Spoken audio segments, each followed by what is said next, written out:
Now, Washington Mornings on the Mall. 105.9 FM. And AM 630. WMAL.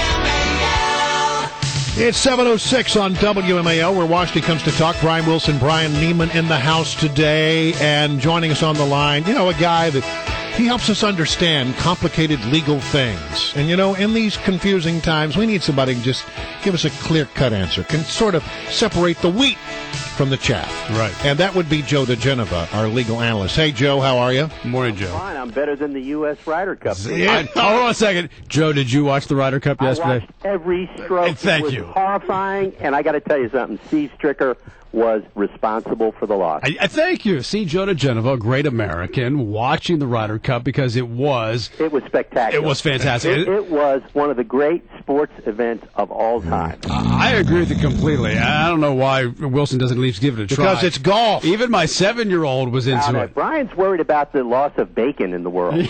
Well, indeed I am. Which I agree. I'm a little bit concerned about that. well. Okay. And I don't think Steve Stricker should get any bacon for the rest of his life. Listen, that guy should just stay home. Fascinating discussion. Can we move on? Yes. All right, good. I just think golf, goodness.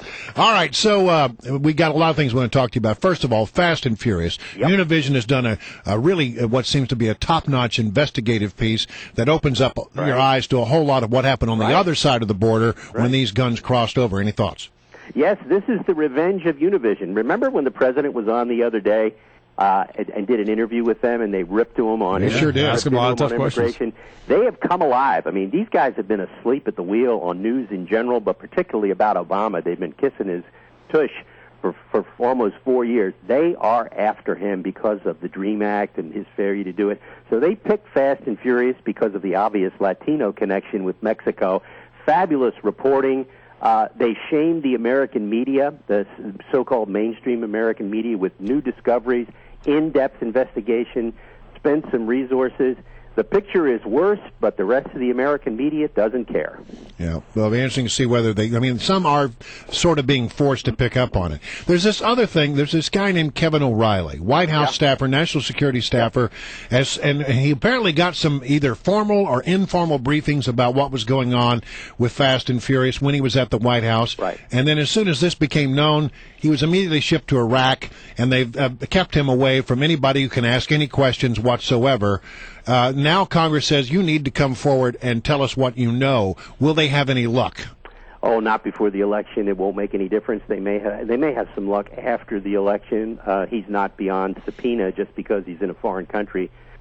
Whether he's employed by the U.S. government or is a private citizen, he should be available. They may try to claim the president may try to claim executive privilege again, as he's done in other areas. We shall see. I have to say, when watching that report, and it was a great piece of journalism for sure, one of the things that Univision says happened, the ATF thought that, well, we can't track these guns. We're going to put what amounts to a tracking device or almost like a walkie-talkie kind of device inside the guns that they would purchase at Radio Shack. Radio Shack, Right. yeah. And according to Univision, they were concerned because they didn't think the batteries would last that long. Right. And then they quote somebody within the federal government as saying, well, the way we'll track these things is we'll find out when they show up at crime scenes. If that is true, I mean, that is just astonishing to think that's the mindset of this. We've been talking about this for, quite a while on this show. Mm-hmm. And I told you guys early on that this was a disaster that started in the field. The administration bears major responsibility for not managing it properly and not being forthcoming about it when it was discovered. You had one of the world's worst U.S. Attorney's Office running this in Phoenix, Arizona. These are the guys that have gone after Joe Arpaio, remember. Mm-hmm. These guys are bad assistant U.S. attorneys, and the ATF has been an out-of-control agency for over 30 years, and this proves it in spades. Even though they've been, consumed by the Justice Department, the management of them has been outrageous. And the other thing that popped up out of the story was that apparently it wasn't just Arizona, gun stores in Arizona that were making these purchases. They were allowing these things to go through. There are other states as well, and they wound up in other countries outside of Mexico as well. It's absolutely outrageous. The administration has paid no price for it politically. Darrell Issa, tried to do a good job. I think they probably misfired in a number of areas in the investigation, but This is basically the American media giving the administration a pass, and it's pretty disgraceful, but that's where we are, guys. That's where we are. The High Court is coming back, and it looks like, from what we're beginning to see, that they're going to take up the issue of affirmative action. Your thoughts? University preferences are the key issue here. Back in 2003, there were 2 cases from the University of Michigan. The court basically said you can't use these, that there is a compelling interest in a diverse learning environment, so racial preferences were permissible, but only if they were severely limited. Well, that's now, the situation is so bad in American universities with racial preferences being given out automatically that the court has taken cases again, and I'm going to make a prediction today. The affirmative action will be ruled unconstitutional by the Supreme Court, with John Roberts writing the opinion.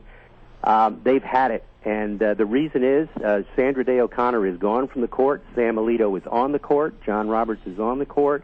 It will probably be a 5-4 decision striking down racial preferences in higher education, and this will be the end of affirmative action. Well, hold it. We made predictions about how Obamacare was going to go, and that didn't turn out so accurate. Why do you think that the Chief Justice will go that direction? Because this is how he's going to save his reputation in the conservative community. He will be uninvited to more weddings than anybody in history as a result of Obamacare. He hopes to regain some street cred with the conservative movement. This is also something about which he has spoken while he was on the D.C. circuit. He called this racial preferences, literally, he called it sordid business in one of his opinions. So it's pretty clear that he has, through oral arguments, shown a dislike for racial preferences. Coupling Sam Alito's positions in these cases with him, you end up with 5-4 for affirmative action going out of higher education. That'll be the case. The cases all involve higher education, so that'll be the situation. The other thing is, studies have now shown that racial preferences are used automatically by universities, which is the exact opposite of what the Supreme Court ordered.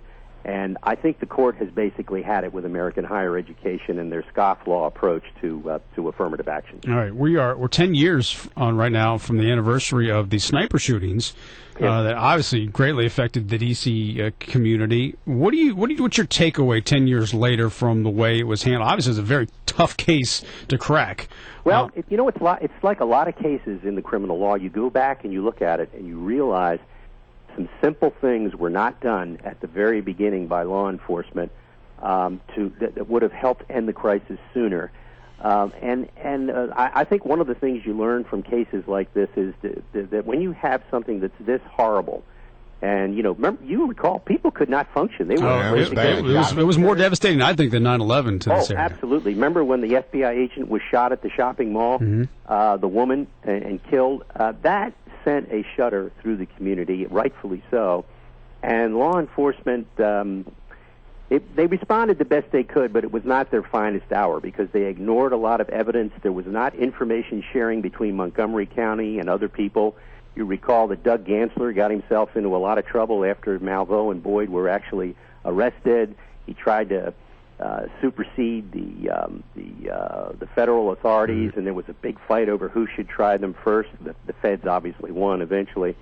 I think the legacy of that case, besides the trauma, is that there's always competition between law enforcement agencies, and when that happens, the citizens lose. Yeah. All right, Joe. Good to have you on as always. Thanks for